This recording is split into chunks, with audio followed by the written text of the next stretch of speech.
Ramazan,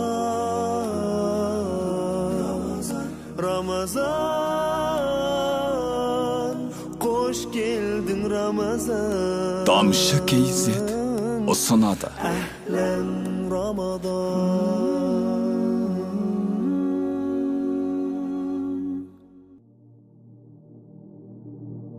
Рамазан, Құран айы.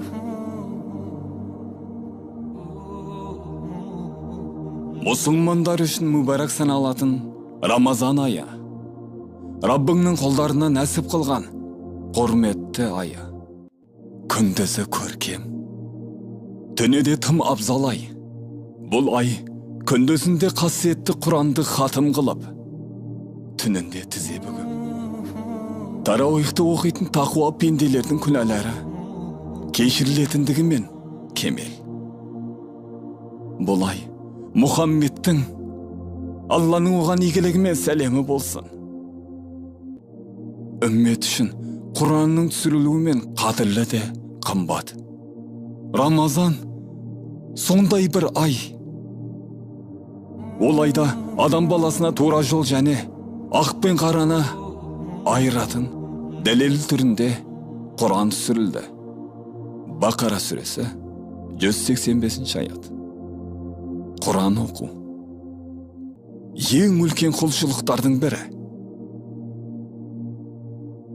Бұхариден жеткен мына бір хадисте: сендердің ең жақсыларың Құранды үйренгендерің және үйреткендерің делінсе, Құранды қасиетті Рамазан айында оқудың артықшылығы одан да зор екендігі ақиқат. Пайғамбарымыз өзінің көзі тірісінде әр Рамазан айында Жәбірейілмен жарыса отырып бірге Құран оқитын. Сахабаларда бұл сауапты істің сырын терең ұғына білген. Осман бин Аффанның радиаллаху анху әр күні Құранды хатым еткендігі, ал имам Шафиайдың Рамазанда 60 рет, Асуаттың 2 түнде бір хатым еткендігі тарихтан белгілі. Рамазан айында жасалған әрбір ізгі амал үшін Алла тағала 70 есеге дейін сауап жазады. Соның ішінде Құран жаттаған хафиздері мен Құдай сөзін құрмет тұтып, оқыған қолдарына әзірлеген сыйы одан да зор.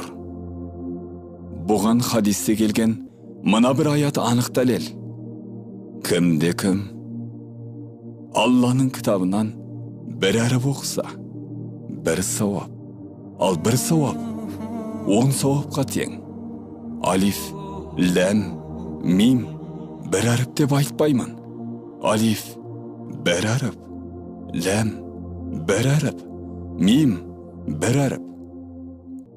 Құран аяты оқылғанда Құдайынан қорыққан күйде көз жасын көлеткен пенде кешірімшіл Алланың кеңдігінен де кенде қалмайды. Пайғамбарымыз Алланың оған игілігімен сәлемі болсын, бұл туралы Алладан қорқып, көзіне жасалған адам тозаққа кірмейді деген. Рамазанның 25 күні артта қалды. 30 параны 30 күнде сан мәрте қайтара оқып шыққан құлдың шексіз сауапқа кенелер қанша күні келмеске кетті. Ал сен, менің мұсылман бауырым, сауабы мен сыйы бір Алланың құзырында болған Рамазанда қанша пара Құранды парақта үлгердің?